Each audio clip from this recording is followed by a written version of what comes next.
Now, for the last 6 months, it's been a unique period for us. 3 years into building the agency, right, we have never experienced this unique period. We are going through what we call a metamorphosis period. This is a process where a caterpillar trying to become a butterfly. Now, imagine a caterpillar, if you understand metamorphosis, a caterpillar will hatch from an egg, right? So an egg, and then it will eat anything that is green. It will grow from a tiny bit of a caterpillar into a big fat caterpillar. Have you seen a big fat caterpillar before? And then the next stage, right, once they become a big fat caterpillar, what they do? They spin out some mucus to cover themselves into a cocoon, and then they hang themselves on a tree, and they went through what we call a metamorphosis period. At that point, right, a lot of people think the caterpillar died. Actually, the caterpillar is not dying. The caterpillar is actually changing. So that process in that cocoon is painful. Why is it painful? Because that process of changing, right, the caterpillar basically has to break everything down, every cell down into a soup of cell, right, and then re-engineer and reform itself to have eyes, to have the mouth, to have wings, abdomen, everything into a butterfly. Can you imagine a caterpillar as a worm,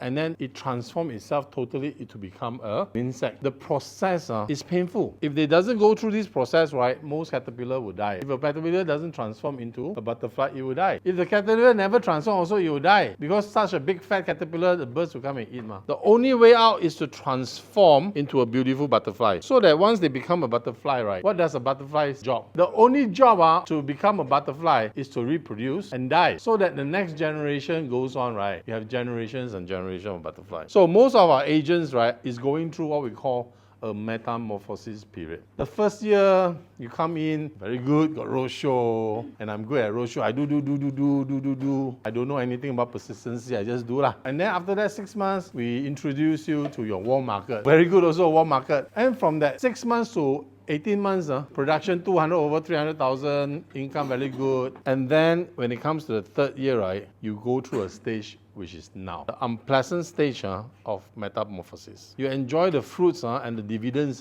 from your natural market from 6 months onward. It is totally normal to go through this stage, because you are at a stage where you are remodeling yourself and emerging to be a butterfly. Let's put butterfly as MDRT. You're emerging into MDRT. This is exactly what happened to me when I was second and third year in the business. When I exhausted my working class clients and all that, when I couldn't break through 180,000, when I trying my first MDRT. I broke through that period, right, by upgrading my market. That is the only way to do it. In one of my journal, I say, every complaint when I went through coaching with my agents, when they say client no money lapse this that don't want to pay all boils down to one word only: poverty. And I rethink of my position the last 5-10 years. I don't have this problem anymore. You know why? Because all of my clients are rich. A rich client means if they want, they will say, yes, go ahead. If they don't want, no need. They don't give you, maybe I call you back when I'm ready. They don't do that one. Very clear cut one. I have to break through that period when I was 2-3 years full-time agent. It is the only way to do it.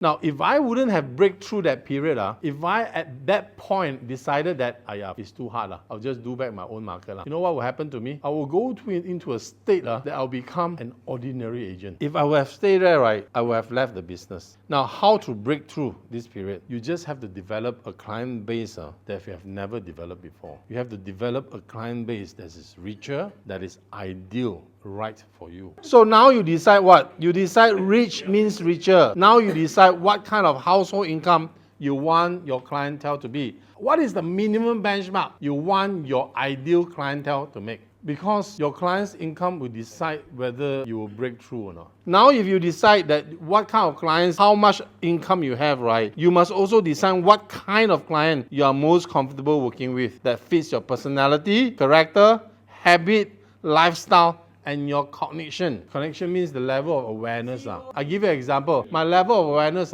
with the Tan Sri is different. I cannot go that level, so I never go that level. So when I pick my ideal clientele, I always pick from, you guys know, right, 20 million turnover company up to about 100 million. And I stop there, Anybody above 100 million, I don't prospect one, because I don't have the same awareness as them. So I choose to build businessmen. When I was 26, I choose to build my ideal clientele. I tell you my ideal clientele. When I was 26 years old, I choose Any businessman, at that time I don't see whether they make money or not. Just if you tell me you're a businessman, good. I choose Chinaman, Mandarin speaking SME owners as my ideal clientele because I'm fully aware, I'm fully comfortable with their lifestyle. When I was 26, right, I was shifting to business marketing that I'm comfortable. Am I comfortable with that? Of course not. I was not very comfortable one. But I need to improve myself. I tell you 3 things that I did to improve myself. Number 1, I read books. I read books to improve my business knowledge. I watch a lot of business news channel. I read a lot of self-help books. I read a lot of business insurance books to improve my relevancy to my client. I went to all the networking parties I can go. It took time,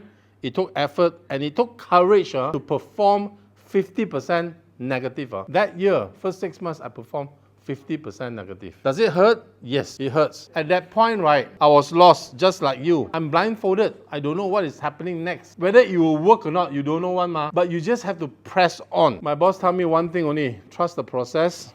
It will take time. So just like a butterfly, when it is in the cocoon, right, you just have to trust the process, even though you're a soup of cell, right? You have to trust the process of transformation. If I choose to wake up and fight the process, then, right, I will never become a butterfly. I will die. So we must transform.